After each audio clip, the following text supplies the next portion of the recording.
अस्सलाम वालेकुम स्टूडेंट्स, कैसे हैं आप सब लोग। आई होप आप सब लोग ठीक होंगे। आज हम लोगों ने हम लोगों ने पढ़ा था सैम्पलिंग डिज़ाइन के बारे में, सैम्पलिंग एरर और नॉन सैम्पलिंग एरर के बारे में पढ़ा था हमने। आज हम लोगों ने पढ़ना है प्रोबेबिलिटी सैम्पलिंग और नॉन प्रोबेबिलिटी सैम्पलिंग के बारे में कि ये क्या होती हैं। ठीक है जी।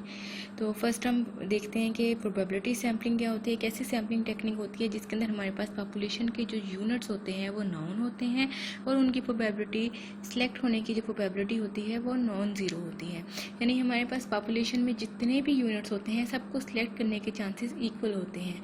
फॉर एग्जांपल हमारे पास अगर 100 बॉल्स हैं और हमें उनमें से 50 बॉल्स का जो है सैंपल ड्रॉ करना है। 50 बॉल्स का 100 हमारे पास क्या है, पॉपुलेशन है। ठीक है, उसके अंदर हमारे पास रेड बॉल्स भी हैं, ग्रीन बॉल्स भी हैं, ब्लू बॉल्स भी हैं। ठीक है, तो हमारे पास 50 बॉल्स का हम लोगों ने सैंपल ड्रॉ करना है।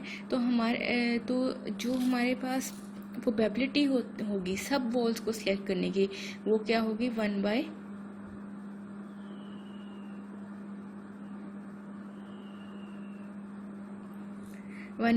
होगी। ठीक है, तो हम लोगों ने क्या करना है, सारी बॉल्स को इक्वल चांस होते हैं सारी बॉल्स को, सारे यूनिट्स को सिलेक्ट करने की। ठीक है, प्रोबेबिलिटी सैम्पलिंग में हम अपनी जो पर्सनल जजमेंट है हम वो नहीं कह सकते कि जी मैंने ये वाली बॉल सेलेक्ट करनी है, मैंने ब्लू बॉल सेलेक्ट नहीं करनी। नहीं, जितनी भी बॉल्स हैं हमारे पास, यानी 100 बॉल्स हैं तो 100 की 100 बॉल्स को जो सिलेक्ट करने के चांसेस हैं वो इक्वल हैं।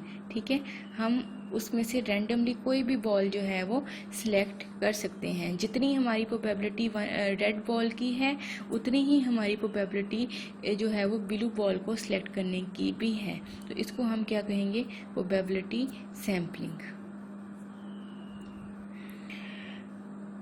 प्रोबेबिलिटी सैम्पलिंग की नेक्स्ट फर्दर आगे बहुत सारी टाइप्स हैं। इसके अंदर सिंपल रैंडम सैम्पलिंग भी आ जाती है, सिस्टमेटिक सैम्पलिंग है, स्ट्रैटिफाइड रैंडम सैम्पलिंग है और क्लस्टर सैम्पलिंग भी है।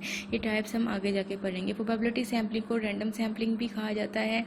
तो फर्स्टली हम देखते हैं कि define probability and random sampling, a sampling technique in which each unit of the population has known and non-zero probability to be selected in the sample is called probability sampling. Its types are simple random sampling, stratified sampling, systematic sampling और cluster sampling. Next हमारे पास है जी, why random sampling is used. Random sampling is used to eliminate bias, provide basis for statistical inference. इसके अंदर हम लोग बाइसनेस जो है वो ख़त्म हो जाती है क्योंकि हमारे पास तमाम जो यूनिट्स होते हैं उन सबको सिलेक्ट करने के इक्वल चांसेस होते हैं और हम इसके अंदर अपनी कोई जो है वो अपना कोई इंटरेस्ट जो शो है, अपना जो इंटरेस्ट है वो नहीं शो करते कि हम लोगों ने ये वाली लेनी है या वो वाली बॉल सेलेक्ट करनी है। ठीक है जी, तो इसके अंदर हमारे पास जो है वो बाइस जो है वो ख़त्म हो जाती है और इससे हम लोग जो है वो बेसिस प्रोवाइड करता है ये स्टैटिस्टिकल इन्फ्रेंस के लिए। नेक्स्ट हम लोगों ने देखे हैं जी non probability sampling. Non probability sampling क्या होती है, एक ऐसी सैम्पलिंग टेक्निक होती है जिसके अंदर हम लोग पॉपुलेशन के जो यूनिट्स हैं वो पर्सनल ओपिनियन पर सिलेक्ट करते हैं। इसके अंदर हमारे पास कोई जो है वो चांसेस नहीं होते, कोई भी यूनिट को सिलेक्ट करने के हमारे पास कोई प्रोबेबिलिटी नहीं होती, कोई चांसेस या कोई क्राइटेरिया नहीं होता कि हम लोगों ने ये वाला यूनिट कैसे सिलेक्ट करना है। तो उसको क्या कहते हैं, हम नॉन प्रोबेबिलिटी सैम्पलिंग कहते हैं। इसके अंदर हम लोग पर्सनल ओपिनियन पे फोकस करते हैं कि अगर रिसर्चर कहता है कि नहीं जी मैंने फॉर एग्जांपल मेरे पास अगर 100 बॉल्स का एक पॉपुलेशन है तो उसके अंदर से रिसर्चर ने ये डिसाइड करना है कि मैंने इसके अंदर रेड बॉल लेनी है या नहीं लेनी है। अगर वो कह देता है मैंने रेड बॉल नहीं लेनी, फॉर एग्जांपल मेरे पास अगर कलर्स हैं बॉल के, रेड है, ग्रीन है, ब्लू है और येलो है, तो अगर वो कह दे कि मैंने रेड बॉल इसमें से सिलेक्ट नहीं करनी या मैंने इस पॉपुलेशन में से ग्रीन बॉल सिलेक्ट नहीं करनी, तो ये उसकी जो है वो पर्सनल ओपिनियन आ जाती है। या वो कहे कि नहीं जी मैंने लेफ़्ट साइड से अपना जो सैंपल है वो ड्रॉ करना है या राइट साइड से नहीं करना। तो इसके अंदर जो है वो प्रोबेबिलिटी जो होती है हमारे जो सिलेक्ट करने की, सैंपल सिलेक्ट करने की जो प्रोबेबिलिटी होती है वो सबकी डिफरेंट होती है, इक्वल चांसेस नहीं होते सब के यूनिट्स के सैंपल में सिलेक्ट होने के, तो इसको हम क्या कहेंगे, नॉन प्रोबेबिलिटी सैम्पलिंग कहेंगे। तो a sampling what is non-probability sampling? A sampling technique in which the unit of population are selected in the sample by personal opinion is called non-probability sampling. For example selection of cricket team by the selectors. ठीक है जी, तो इसकी example हमारे पास क्या है कि cricket team जो है वो सिलेक्टर्स की सिलेक्शन पे डिपेंड अब सिलेक्टर्स पर डिपेंड करता है कि वो किस प्लेयर को सिलेक्ट करते हैं। ठीक है, अब सिलेक्टर्स जो हैं वो अपनी रिलेटिव अगर उसका होगा तो वो उसको भी चांस देगा। ठीक है, अगर उसकी कोई फेवरेटिज्म होगी किसी खिलाड़ी के हिसाब से तो वो उसको भी, उस प्लेयर को भी टीम के अंदर ले लेगा। मतलब कोई क्राइटेरिया नहीं होगा किसी भी प्लेयर का टीम में आने का, सबकी डिफरेंट प्रोबेबिलिटी होगी, या अगर कोई उसके अपनी पर्सनल ओपिनियन पर डिपेंड कर रही होगी ये सारी सिलेक्शन। अगर उसको कोई प्लेयर पसंद नहीं होगा तो वो उसको टीम में नहीं जो है वो सिलेक्ट करेगा। फेवरेटिज्म इसके अंदर आ जाती है और हमारी जो सिलेक्शन होती है वो बाइस नहीं उसके अंदर बाइसनेस आ जाती है। ठीक है, it's type are quota sampling and purposive sampling. इसकी दो टाइप्स हैं। नॉन प्रोबेबिलिटी जो सैम्पलिंग है उसको हम नॉन रैंडम सैम्पलिंग भी कहते हैं, और इसको हम क्या कहते हैं,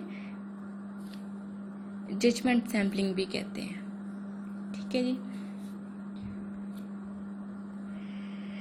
नेक्स्ट हमारे पास आ जाता है व्हाट इज प्रिसीजन और एक्यूरेसी। प्रिसीजन क्या होता है, एक्सपेक्टेड वैल्यू होती है, एक्सपेक्टेड डिफरेंस होता है बिटवीन एस्टिमेटर और expected value of estimator is known as the precision. Precision को बेसिकली जो मीनिंग है इसका वो बाकायदगी है, यानी इसके अंदर लैक ऑफ सैम्पलिंग एरर जो होती है उसको भी हम प्रिसीजन कहते हैं। कि क्या है ये कि एक्सपेक्टेड डिफरेंस होता है किसका, एस्टिमेटर का, और एक्सपेक्टेड वैल्यू ऑफ एस्टिमेटर।